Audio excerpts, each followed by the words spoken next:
하나님 말씀 에베소서 6장 18절부터 20절까지 다 같이 읽겠습니다. 에베소서 6장 18절부터 20절까지 다 함께 큰 소리로 읽겠습니다.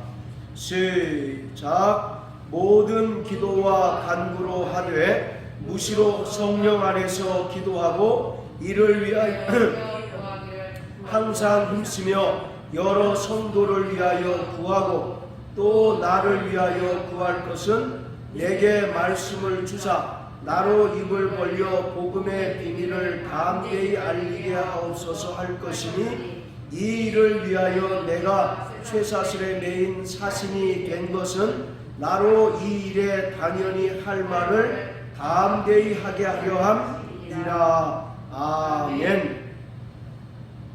사도 바울은 10절부터 17절까지의 말씀을 통해서 성도들의 신앙생활 자체가 보이지 않는 악의 세력들과의 영적인 전투용 또 영적인 싸움이라고 말씀하였습니다. 그리고 13절부터는 이러한 영적인 전투에 참전한 구원받은 성도들이 갖춰야 할 하나님의 전신갑주를 6가지로 나열해서 설명하고 있습니다. 그 첫 번째가 14절에 진리의 허리띠를 띠고, 그리고 두 번째는 의의 흉배를 붙이라 말씀합니다. 그리고 세 번째는 15절에 기록한 것처럼 평안의 복음에 예비한 것으로 신을 신어라 말씀합니다. 그리고 16절에는 믿음의 방패를 가지고 모든 악한 자의 불화살을 소멸하라 이와 같이 말씀하고 있고, 17절에는 구원의 투구를 쓰고 성령의 검 곧 하나님의 말씀을 가지라 이렇게 권면하고 있습니다. 이처럼 하나님의 전신갑주 6가지 중에 앞에 열거한 5가지는 자신을 방어할 수 있는 방어용 무기인 반면에 마지막 6번째 성령의 검 곧 하나님의 말씀은 적을 대적하고 일거에 쓰러뜨릴 수 있는 공격용 무기입니다. 이처럼 하나님의 전신갑주 6가지를 나열해서 설명한 후에 오늘 우리가 읽은 것처럼 18절부터 20절까지에는 모든 기도와 간구로 하되 무시로 성령 안에서 기도하라 이와 같이 말씀합니다. 자, 따라하세요. 무시로 성령 안에서 기도하라. 예, 바로 모든 기도와 간구로 하되 무시로 성령 안에서 기도하라 이렇게 에베소 교회 성도들을 향해서 권면하고 있습니다. 물론 기도가 하나님의 전신갑주에는 포함되어 있지 않지만 기도가 중요한 까닭은 이러한 자신을 방어할 수 있는 5가지 무기와 또 적을 일시에 쓰러뜨릴 수 있는 공격용 무기를 효과적으로 사용하기 위해서는 절대적으로 기도가 필요하다는 것입니다. 이러한 방어용 무기와 공격용 무기를 시적절하게 사용하고 또 수행하기 위해서는 반드시 기도와 간구가 절대적으로 필요하다라고 말씀하고 있습니다. 13절에 보면 그러므로 하나님의 전신갑주를 취하라 이렇게 말씀합니다. 그런데 하나님의 전신갑주를 취해야 할 분명한 이유는 모든 일을 행한 후에 서기 위해서다라고 말씀합니다. 즉 영적인 싸움을 싸워서 승리하기 위해서다라고 이렇게 말씀하고 있습니다. 이처럼 최종적인 영적인 전쟁에서 승리하기 위해서는 반드시 모든 기도와 간구로 하되 성령 안에서 무시로 기도하는 자가 되어야 한다라고 말씀하고 있습니다. 그래서 구원받은 성도들은 이러한 하나님의 전신갑주를 다 갖춰야 할 뿐만 아니라 영적인 전쟁에서 최종적인 승리를 거두기 위해서는 항상 깨어있어 성령 안에서 기도하는 자가 되어야 합니다. 그럴 때 우리는 영적인 싸움에서 온전히 승리할 수가 있습니다. 자, 18절에 보면 모든 기도와 간구로 하되 무시로 성령 안에서 기도하고 라고 이렇게 얘기합니다. 모든 기도와 간구, 즉 기도에도 여러 가지 종류가 있다는 것을 말씀하고 있습니다. 자, 우리 디모데전서 2장을 다 같이 한번 보십니다. 디모데전서 2장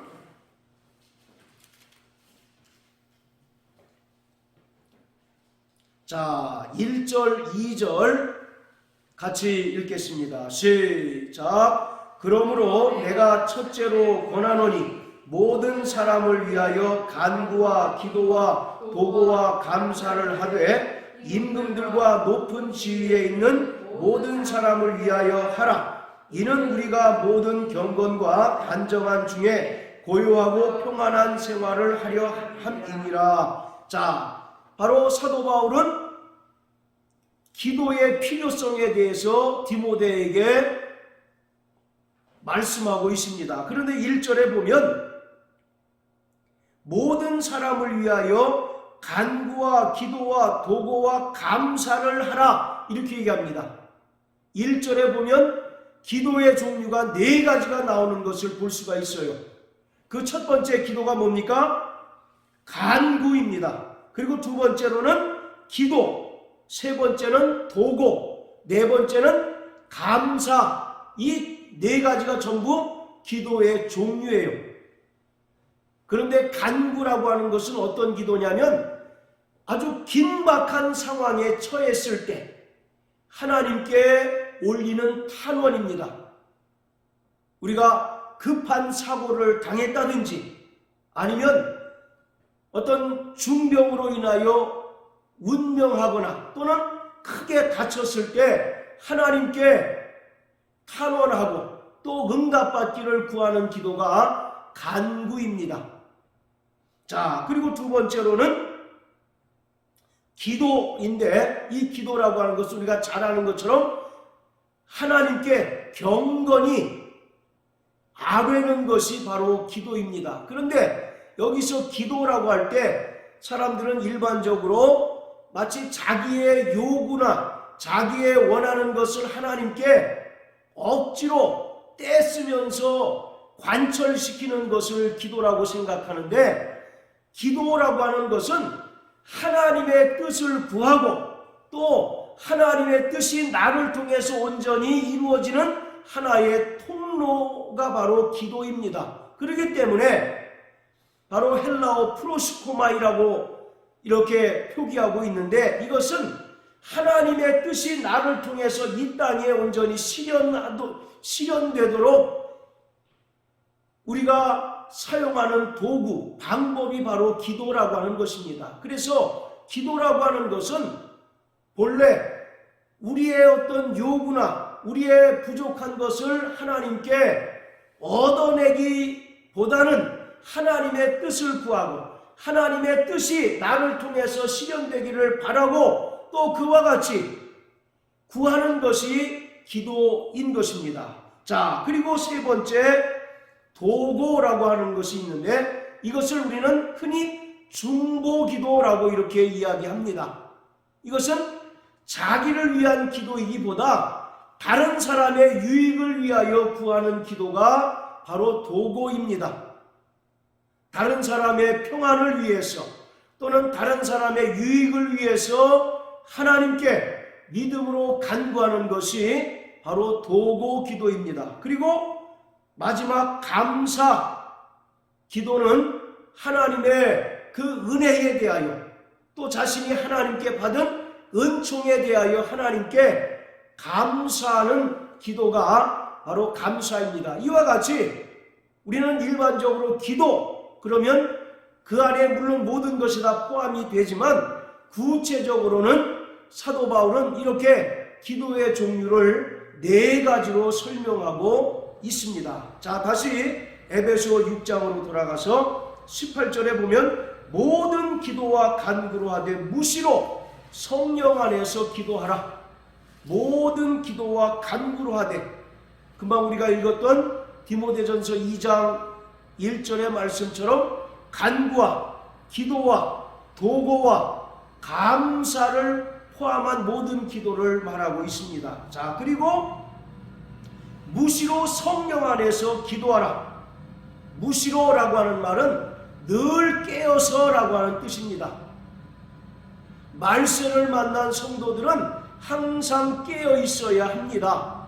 마태복음 24장 42절 43절 말씀을 통해서 주님께서는 임박한 재림에 대한 징조를 말씀하시면서 그 날과 그 시는 아무도 알지 못하기 때문에 항상 깨어 있어 기도할 것을 요청하고 있습니다. 이와 같이 말세를 살아가는 성도들은 항상 깨어 있어야 합니다. 왜냐하면 악한 마귀가 우는 사자와 같이 삼킬 자를 늘 찾아다니고 호시탐탐 기회를 엿보고 있기 때문에 구원받은 성도들은 늘 깨어 있어야 하는 것입니다. 그리고 성령 안에서 기도해야 합니다. 여기서 성령 안에서 기도하라고 하는 것은 성령의 도우심으로 기도하라 그런 뜻입니다. 자, 따라하세요. 성령의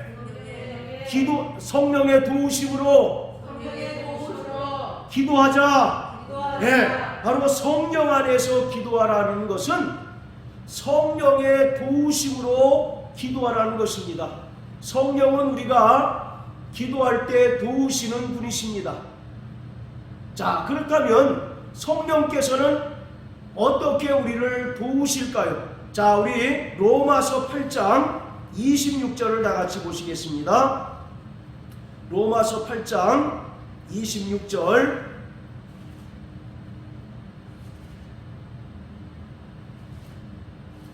자, 우리 사모님 한번 큰 소리로 읽어주세요. 로마서 8장 26절.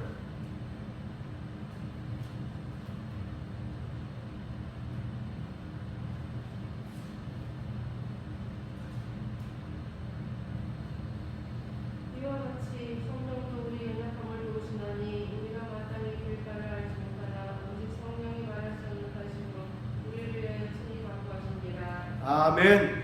이와 같이 성령도 우리 연약함을 도우시나니 우리가 마땅히 빌 바를 알지 못하나 오직 성령이 말할 수 없는 탄식으로 우리를 위하여 친히 간구하시느니라. 자, 여기서 우리의 연약함을 도우신다고 하셨는데 우리의 연약함이 무엇입니까?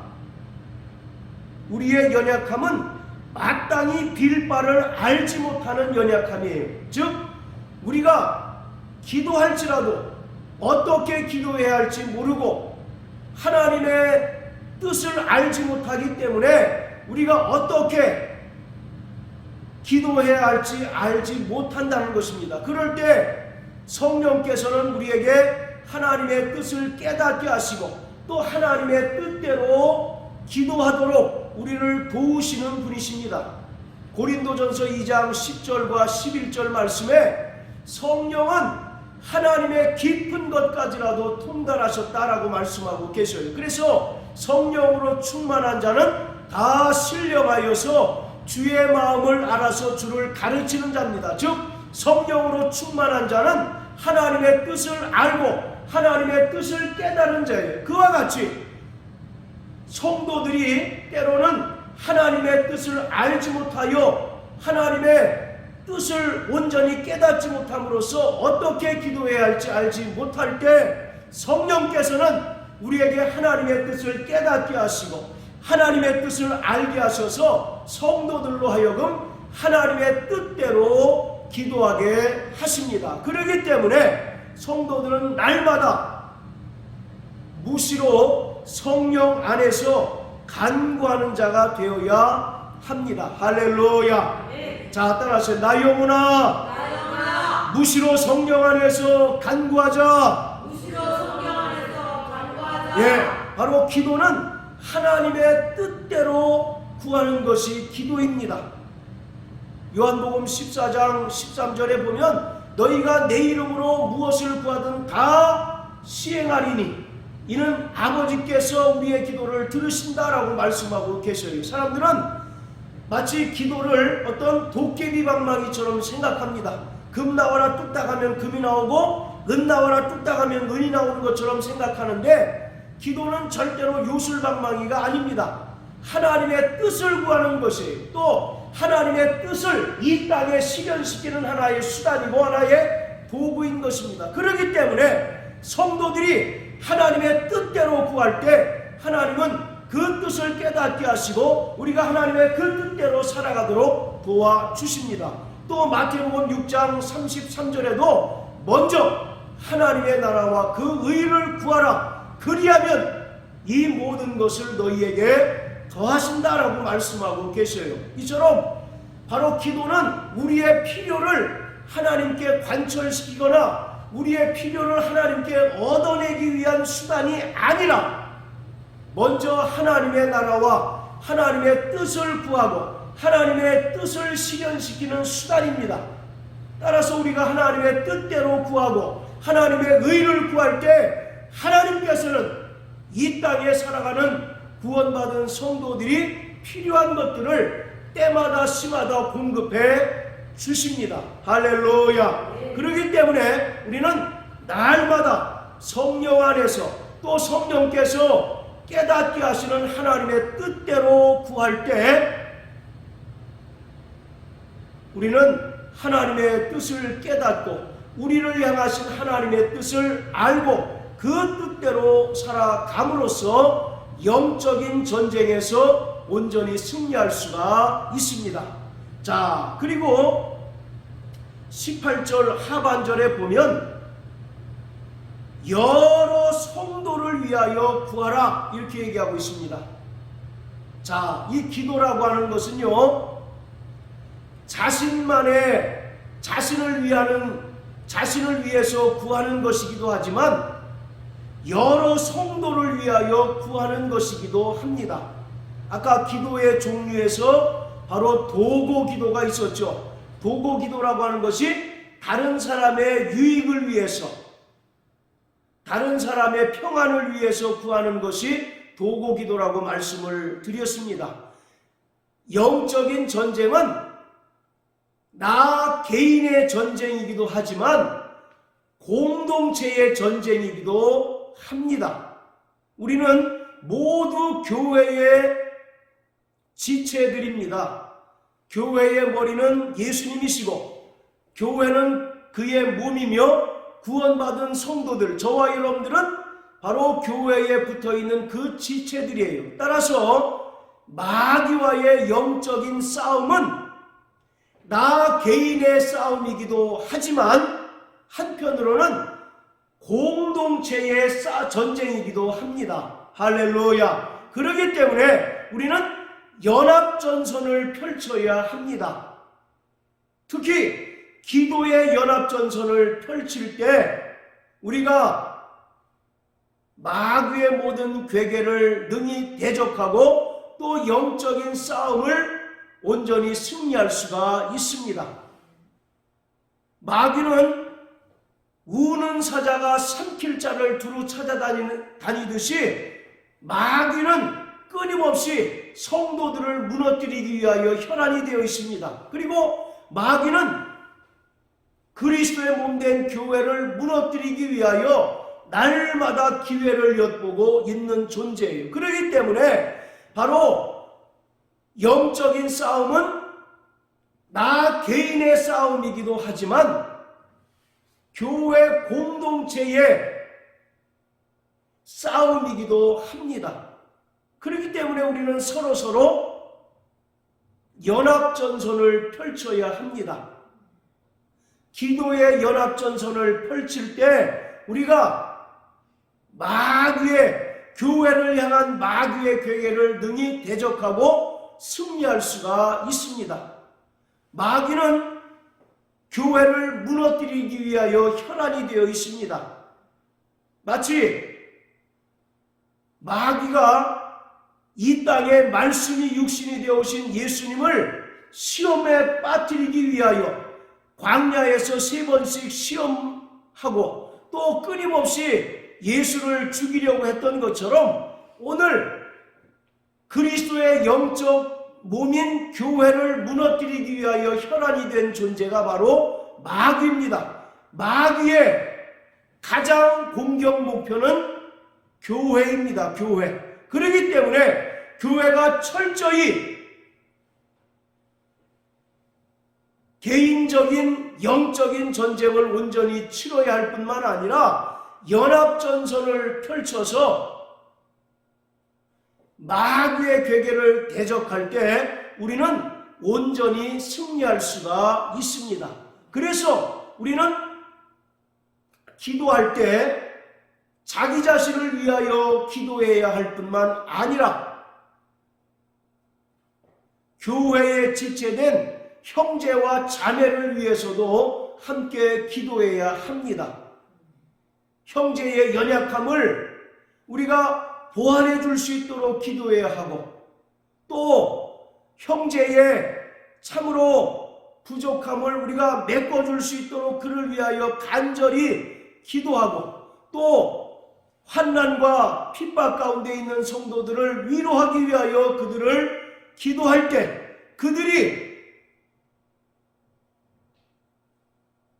교회의 지체로서 온전히 서서 함께 영적인 전쟁에서 승리할 수가 있게 되는 것이에요. 그렇기 때문에 여러 성도를 위하여 구하라, 이 말씀은 기도의 연합전선을 펼치라는 것입니다. 할렐루야. 네. 자, 우리 출애굽기 17장을 다 같이 한번 보십니다. 출애굽기 17장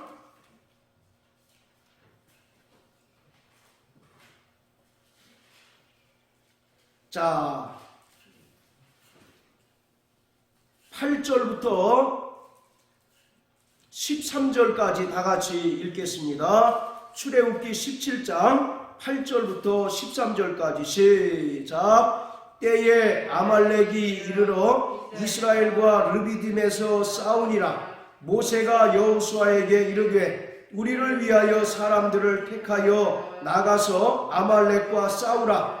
내일 내가 하나님의 지팡이를 손에 잡고 산 꼭대기에 서리라. 여호수아가 모세의 말대로 행하여 아말렉과 싸우고 모세와 아론과 훌은 산 꼭대기에 올라가서 모세가 손을 들면 이스라엘이 이기고 손을 내리면 아말렉이 이기더니 모세의 팔이 피곤하며 그들이 돌을 가져다가 모세의 아래에 놓아 그로 그 위에 앉게 하고 아론과 훌이 하나는 이 편에서 하나는 저 편에서 모세의 손을 붙들어 올렸더니 그 손이 해가 지도록 내려오지 아니한지라. 여호수아가 칼날로 아말렉과 그 백성을 쳐서 파하니라. 아멘.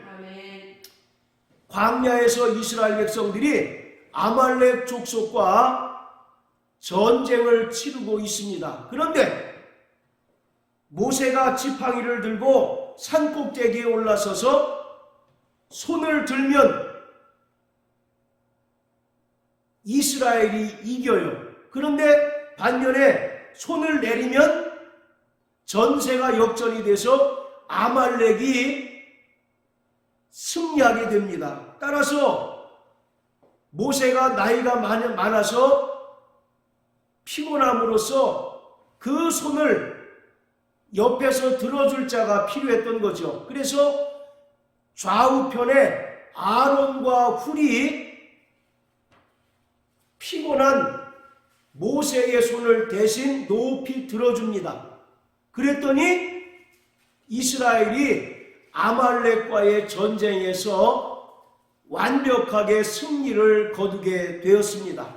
자, 이와 같이 모세가 손을 들면 이스라엘이 전쟁에서 이기고 또 손을 내리면 아말렉이 전쟁을 이기는 상황에서 모세는 나이가 많기 때문에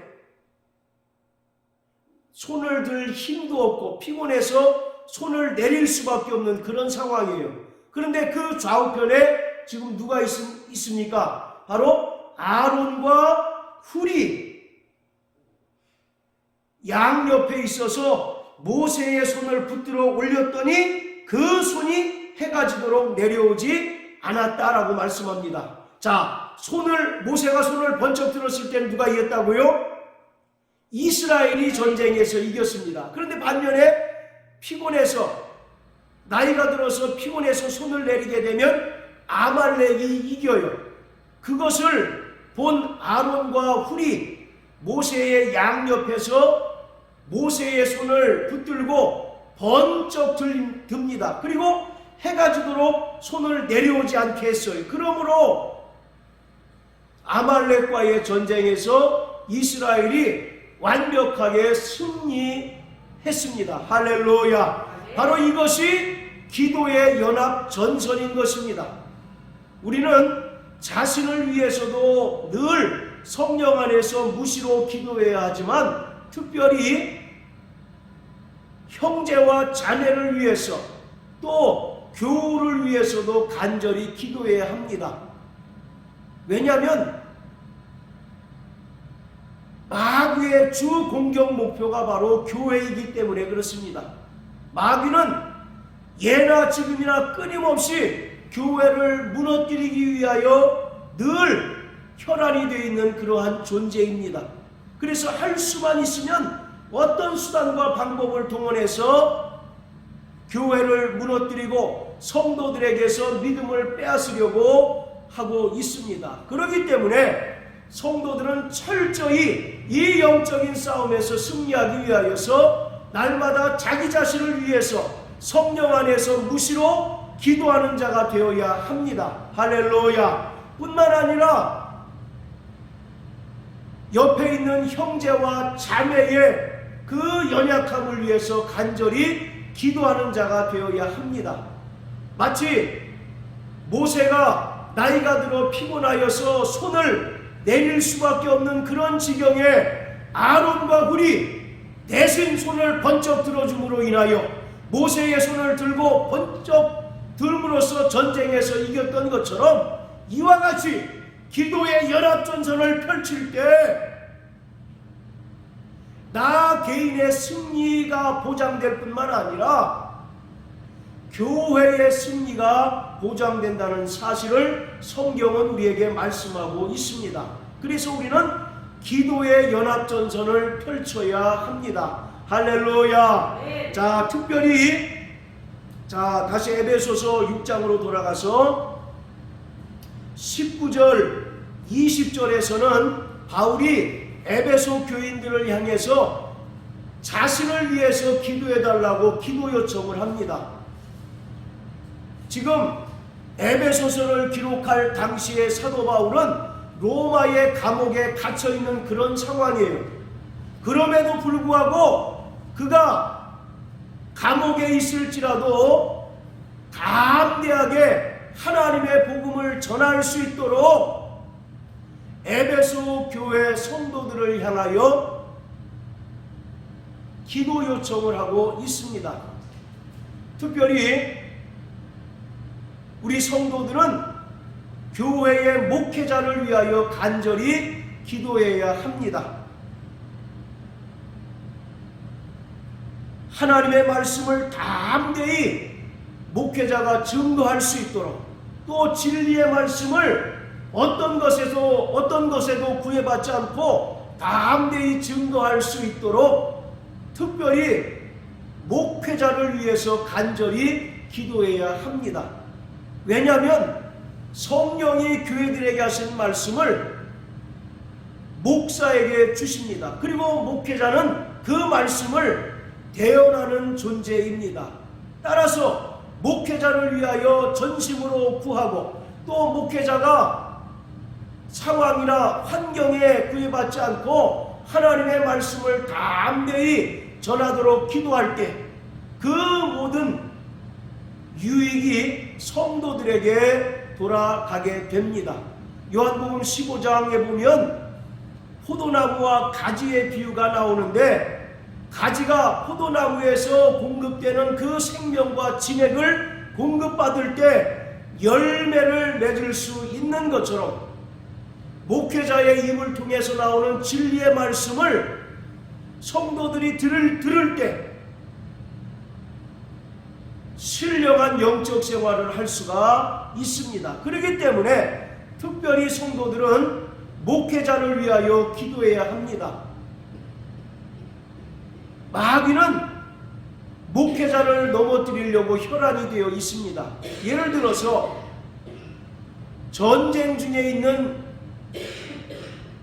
상황에서 적의 가장 공격 목표가 바로 그 군대의 대장 아니겠습니까? 대장을 쓰러뜨리게 되면 그 군대는 오합지졸이 되는 것처럼, 바로 교회는 어떤 면에서 목회자를 쓰러뜨리게 되면 그 교회는 쉽게 와해될 수 있는 그런 상황을 맞이할 수 있습니다. 그렇기 때문에 목회자가 성령 충만하고 또 어떤 상황과 어떤 영향에도 구애받지 않고 오직 진리의 말씀을 선포하고 진리의 말씀을 담대히 증거할 수 있도록 성도들은 목회자를 위하여 특별히 기도해야 합니다. 지금 사도 바울은 에베소 교회 성도를 향하여 그것을 위해서 기도합니다. 비록 그가 로마의 감옥에 갇혀있는 몸이지만 나를 위하여 기도할 것은 하나님의 비밀을 담대히 알리도록 기도 요청을 하고 있습니다. 이처럼 기도는 성도들의 신앙의 성패를 가늠하는 매우 결정적인 요소입니다. 그렇기 때문에 우리가 기도하지 않고서는 신앙생활을 정상적으로 유지할 수 없습니다.